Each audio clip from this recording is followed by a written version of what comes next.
Vamos a isso aqui ao seminário de desafios para a recomposição do sistema industrial brasileiro. Esse seminário conta com o apoio do Banco do Brasil e da Petrobras. Então, vamos passar um pequeno vídeo aí do Banco do Brasil, faz parte das contrapartidas. Então, vamos pedir para...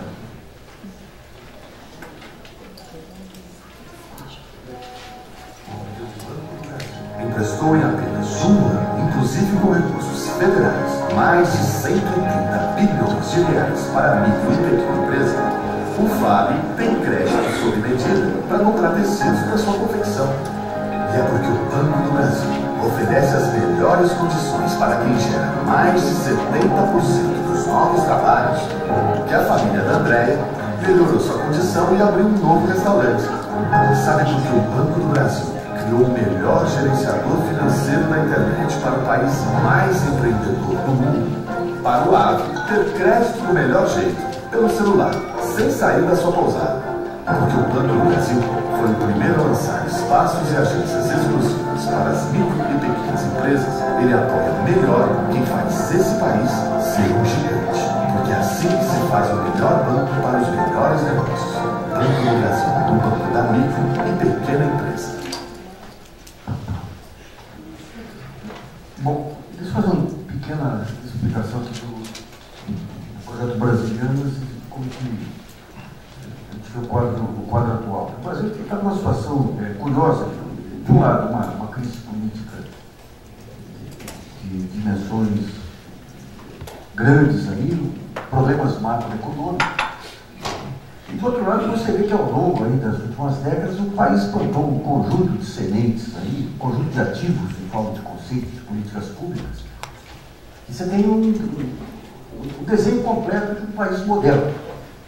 São ativos que estão escondidos aí, de um lado pela própria cobertura da mídia, que só enfatiza aspectos negativos aí, e por outro lado pela própria falta de visão do governo, que parece que não consegue enxergar esse todo que nós temos aí. Ao longo dos últimos anos, a gente pega aquele começo dos anos 90, quando você sai do regime militar, todo aquele processo de burocratização que dominava o Estado brasileiro, de lá para cá o país passou a ter uma sociedade civil pujante, organizando cada vez mais, conceitos modernos em todas as áreas. Hoje nós temos modelos já testados, que têm que ser aprimorados permanentemente dentro de políticas de inovação. Se tem conceitos claros de política industrial, que podem ser bem ou mal implementados, mas são ideias claras. Em termos de políticas sociais, nós temos o estado da arte, tanto da parte de Bolsa Família, quanto do conjunto de políticas sociais implantadas ao longo dos últimos anos. Temos o mercado de capitais, temos uma poupança volumosa, empossada em renda fixa, temos uma ferramenta monumental que é a questão das conferências nacionais, que permite uma mobilização. É um instrumento extraordinário. Outro dia veio um jurista espanhol aqui, nós entrevistamos ele, encantado com essa vitalidade de conferências nacionais que saem a partir do município e chegam até a União. Eu participei há uns anos da Conferência Nacional de Inovação, onde você tinha as grandes empresas nacionais e os sindicatos de trabalhadores do setor. Esses mecanismos têm que ser aprimorados, obviamente. A presidente não tem muita sensibilidade para isso, mas a sociedade avança em todos esses níveis. Então, o grande desafio é como que você pega essas peças que aparentemente soltas e monta um puzzle para mostrar o que é esse desenho de país que vem pela frente, o que são essas ideias postas. O ano passado nós fizemos aí, junto com a Unicamp, com o Instituto de Economia da Universidade Federal do Rio de Janeiro, o CGE, pegamos especialistas em todas as áreas para mostrar o que seria um projeto de governo. Então, a área de gestão, você já tem avanços extraordinários, que precisam ser aprofundados, efetivamente. A área de saúde. O SUS é um ativo nacional dos mais relevantes. Né? Educação, você já tem ferramentas tanto de organização social, esse Plano Nacional de Educação, aí mobilizou 600, 700 mil educadores no Brasil inteiro. Então, as empresas, quando você pega o começo dos anos 90, as empresas não tinham noção de gestão, aquela noção básica de gestão que a inflação tinha levado e curado abaixo. Nesse período todo, montamos um exército de especialistas, consultores em gestão, que depois foram mobilizados para a inovação. Então, digamos, todos esses pontos aí, os diagnósticos, não apenas os diagnósticos, mas as políticas implementadas estão disponíveis. O desafio é como que você define politicamente uma maneira de passar essa visão do todo para as partes. Quando você pega as grandes corporações, como é que elas atuam? Tem uma visão de todo, essa visão de todo tem um objetivo lá na frente, de tal maneira que cada parte da corporação ela tem noção de qual que é o trabalho que ela tem que fazer para caminhar naquela direção. No plano político, você tem que ter um estadista. Mas hoje em dia, você tem avanços grandes aí com as redes sociais que romperam com aquelas barreiras aí que até então seguravam essa informação.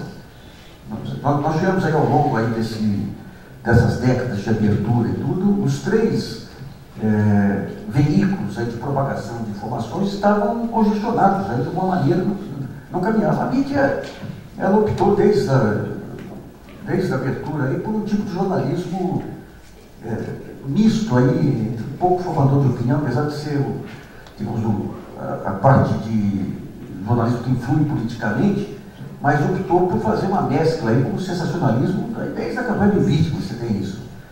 Os partidos políticos não conseguiram ser programáticos.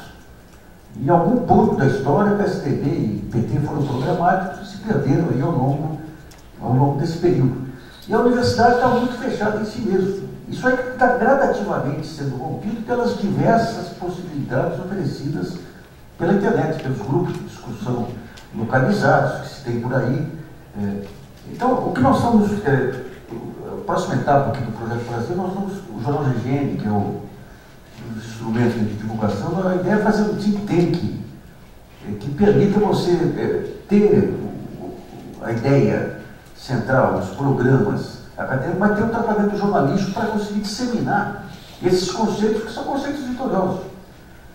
Vamos ser conceitos vitoriosos. Hoje em dia, o que você tem? Um largo espectro aí de Brasil moderno, expresso aí nas questões de direito das minorias, nas questões morais, em termos de papel das pequenas empresas. Hoje você tem modelos de casar pequenas empresas com grandes corporações, dono de cadeias produtivas aí, ou seja, exemplos em todos os pontos.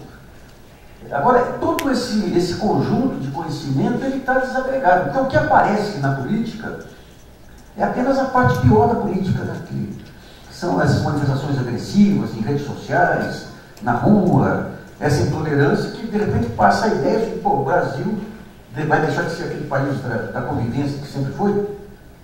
Quando você olha os fatos objetivos, nós temos aqui um país que está recebendo de migrações aí, é aquele mesmo país que recebeu nossos avós lá atrás aí, recebeu nossos bisavós e tudo aí, com uma generosidade fantástica. Você tem uma migração síria aí que já está montando até rua de comércio aí.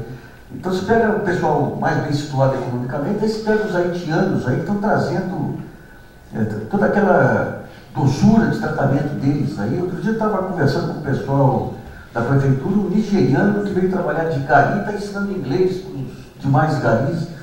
Ou seja, o país ele tem um conjunto de valores. A cultura brasileira hoje, ela está explodindo. A música instrumental nunca foi tão rica. Tem noção que se algum estatístico maluco aí fizer uma contagem aí de tudo que se produz de música instrumental em um ano aqui, eu acho que provavelmente vai ser mais do que metade da história musical do país. Então essa nova cultura, a cultura digital está trazendo aqui, trazendo à tona novamente a periferia que gerou o samba lá atrás, que gerou o choro e tudo. É um pessoal que se casa com esses empreendedores digitais aí que investem em aplicativos e tudo mais.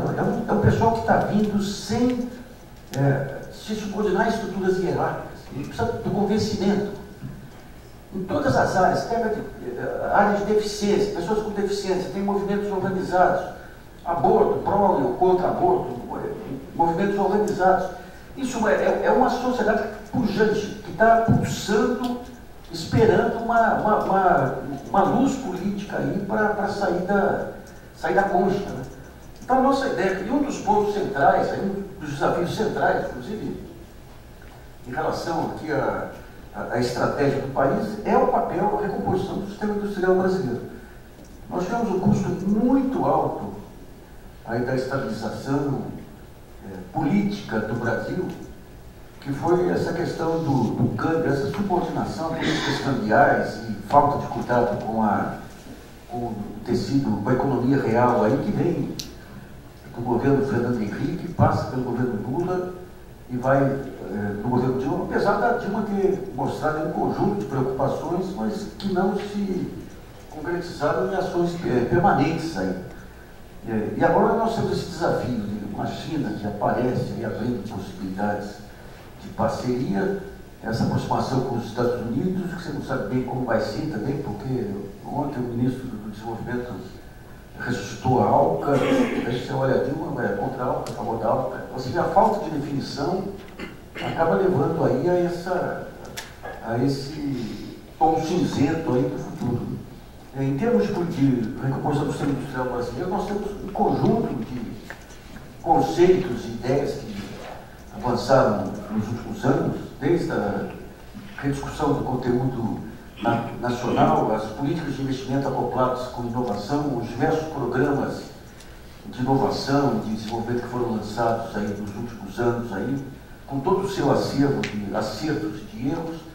Então, em suma, a ideia desse dia hoje é tentar, através dos melhores especialistas, a gente ter uma noção ampla desse grande desafio que vai ser essa recomposição do sistema industrial brasileiro, desses desafios de se integrar nas cadeias mundiais, de que maneira que se integra, tudo, e a partir daí a gente poder disponibilizar para o público os trabalhos, os conceitos e as ideias para tentar aprofundar a discussão. Eu agradeço muito a todos os convidados que aceitaram aqui o nosso convite. Acho que vamos ter um dia extremamente frutífero aí. Né?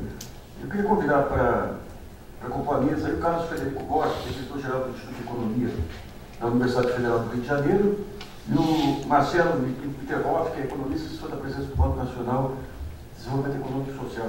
Vinha também o Fernando Sartre aqui, mas nós tivemos um problema de transporte aí que infelizmente ele não vai poder vir.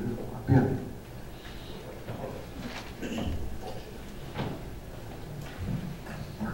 Bom, eu passo a palavra então ao Carlos